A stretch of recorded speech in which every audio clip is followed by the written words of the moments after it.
সময়টা এখন আমি এমনভাবে পার করছি যা ধারণার বাইরে। কোনোদিন আমি কল্পনাও করিনি যে আমাকে এরকম দিন পার করতে হবে। হ্যাঁ, এমন একটা সময় পার করছি। অনেক স্বপ্ন, অনেক আশা নিয়ে আমি সংসারে পা রেখেছিলাম। তো যাই হোক বন্ধুরা, শুভ দুপুর সবাইকে। কেমন আছো তোমরা সবাই? আশা করি তোমরা খুব খুব ভালো আছো। আমি অনেক ভালো আছি। ভালো থাকা বলতেই মানিয়ে নেওয়া আমার কাছে। তো চলো আজকে আমি আমার কাজকর্ম তোমাদের সাথে শেয়ার করি। তো দেখো, এটা সকালবেলা আমি কালকে বিকেলবেলা আমি কাপড় চোপড় ধুয়ে রেখেছিলাম, সেটা আগে আমি আজকে আর মিলিয়ে দিচ্ছি। কারণ এখন গরমের দিন তো, মানে সেরকমভাবেই সকাল সকাল মিলিয়ে দিলে শুকিয়ে যাবে। তো এখানে এমন এমন জামা কাপড় আছে যেটাতে হচ্ছে আজকে ব্যবহারযোগ্য।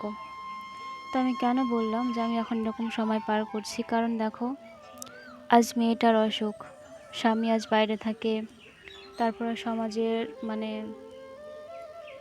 সমাজ, প্রতিবেশী, সবার কাছে সংসার, সবার কাছে লোকে বলে না যে পরিস্থিতি যখন খারাপ হয় তখন পিঁপড়েও লাথি মারে, একটা কথাই আছে না? কথাটা এটা একদম বাস্তবসম্মত। হ্যাঁ, সব জায়গাতে লাথি মারা প্রযোজ্য হয়ে বেঁচে আছি। তো জানি না কেন আমার সাথে এরকমটা হচ্ছে। হয়তো আমার মতো অনেক অনেক আমার থেকেও অনেক কষ্টে, অনেক দুঃখে দিন যাপন করছে। কিন্তু আমার কষ্টগুলো এমন যে কাউকে বলার মতো না। যখন আমি বিয়ে করি, বাবা মার অমতে, বাবা মা আমাকে এই সংসারে বিয়ে দিতে চাইছিল না। কিন্তু যে প্রেম করে বিয়ে করেছি আমি, অনেক কাহিনী আছে এগুলো নিয়ে।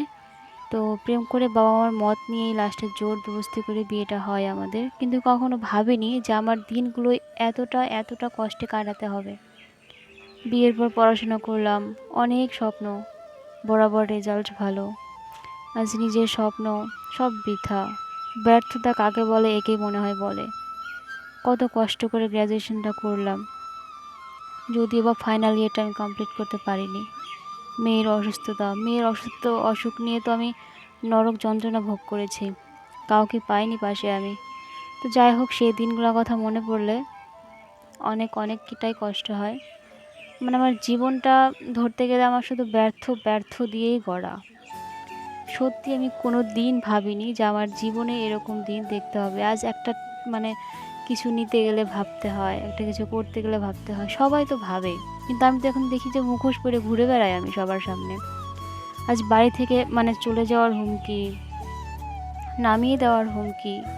কোথায় যাব? আজ বাবা মার বাড়িতে উঠতে পারি না আমি। তো এই টেনশনে, এই ভেবে, তো যখন খেতে বসি তখনও চোখের জল ঝরে পড়ে। জানি না ভগবান দিন দিবে কিনা, সবই ওনার উপরে। কর্ম করে যাই, কর্মই বা কী করব। তো যাই হোক বন্ধুরা, দেখো, ঘরটা ঝাড় দিয়ে নিলাম। ঘর ঝাড় দিয়ে নিয়ে এবার হচ্ছে উঠানটা ঝাড় দিচ্ছি। এই বাড়িটা যখন আসি আমি, আজ 6 বছর হলো আমার বৈবাহিক জীবন। আমার শাশুড়ি মা নেই এখন। আমার বিয়ের পর 1 বছর উনি ছিলেন, প্যারালাইসিস হয়ে স্ট্রোক করেছিল। তো হয়তো বা তাকে আমি সেভাবে সেবা করতে পারিনি, কারণ অল্প বয়সে বিয়ে হয়েছিল। তো যখন 17 বছর বয়স, সংসার কি, দায়িত্ববোধ কি, কিছুই বুঝিনি। বাবা মা অনেক মানা করেছিল, দেখ তুই পারবি না সংসার করতে। কিন্তু ওই যে ভালোবাসা, আবেগের বশে বিয়ে করেছিলাম। সেই কাজ বাজ, দায়িত্ববোধ যেটুকু পেরেছি করেছি। বাবা মার যে শিক্ষা, যে হ্যাঁ শাশুড়িকে দেখতে হয়, ওইটুকু বয়সে সব কিছু করেছি আমি। খাওয়ানোর থেকে শুরু করে, পায়খানা বাথরুম থেকে শুরু করে সব কিছু করেছি। তবুও আমার বদনাম, এখনও বদনাম। তো আমি যখন বরাবর ভেবেছি যে মান সম্মানটা, কোনোদিন বিয়ের আগে কোনো ছেলের সাথে ওরকম বাইরে বেরোতাম না, কোথাও যাইতাম না, যা করব বিয়ের পরে করব। তো ওই টাইপেরই মেয়ে একটা আমি। অনেক কষ্ট করে পড়াশোনা করেছি। বাবার মায়ের অবস্থা খুব একটা ভালো ছিল না সেই সময়ে, একটা রুটি খেয়ে দিন কাটিয়েছি। তো যাই হোক, দেখো, অনেক কী বলবো, তোমাদের সাথে কথা বলতে বলতে না সব সে আগেকার দিনে কথাগুলো মনে পড়ে যায়। মানুষের অতীত কখনো ভোলা যায় না।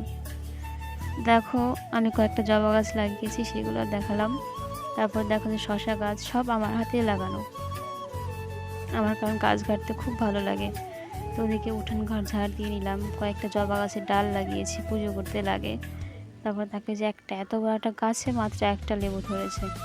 তারপরে যে একটা চাল কুমড়ো গাছ, চাল কুমড়ো না কি বলে, মিষ্টি লাউয়ের গাছ এটা। জবা ফুল টুকটুক করে চেষ্টা করি বাড়িটাকে সাজানোর, কিন্তু যখন বলে বাড়ি ছাড়তে হবে, করতে হবে, তখন না ভিতরটা কেমন নাড়া দিয়ে ওঠে। যাই হোক, যেমন করে হোক চেষ্টা তো করি ভালো রাখার, কেই বা আছে, এই মেয়ে নিয়ে থাকি আমি। তো দেখো, পুঁইশাক গাছগুলো না ঝড়ে পড়ে গেছিলো। পড়ে যাওয়ার পর আমি আবার ভাবলাম যে উঠাই দিই। আমার মেয়ে ক্যামেরা ধরছিল, দেখো আমার মেয়ের ক্যামেরা ধরা স্টাইলটা কি। আমার মেয়ের বয়স এখনও 4 বছর হয়নি, 3 বছর 8 মাস। তো এ দেখো, তারপর ধরো বিকেলবেলা একটু স্নান টান করে মেয়েকে নিয়ে বেরিয়েছিলাম রাস্তায় কলা কিনবো বলে, কারণ মেয়েকে তো সকালে টিফিন দিতে হয়, নিরামিষ আর কি। ওর কোনো আমিষ চলে না, সারদা স্কুলে দিয়েছি, কারণ আমি চাই যে আমার মেয়ে, আমি যেটুকু কষ্টটাকে পেয়েছি প্রাণপণ দিয়ে চেষ্টা করব। তারপর দেখো আমার মেয়ে বলছে, মা দেখো এটা হচ্ছে কি চেরি ফল। বলছে না বাবা, এটা বট গাছের ফল। তারপর যে বয়স্ক লোকটাকে দেখলাম আর শিক্ষা নিলাম, জীবন মানেই কষ্ট।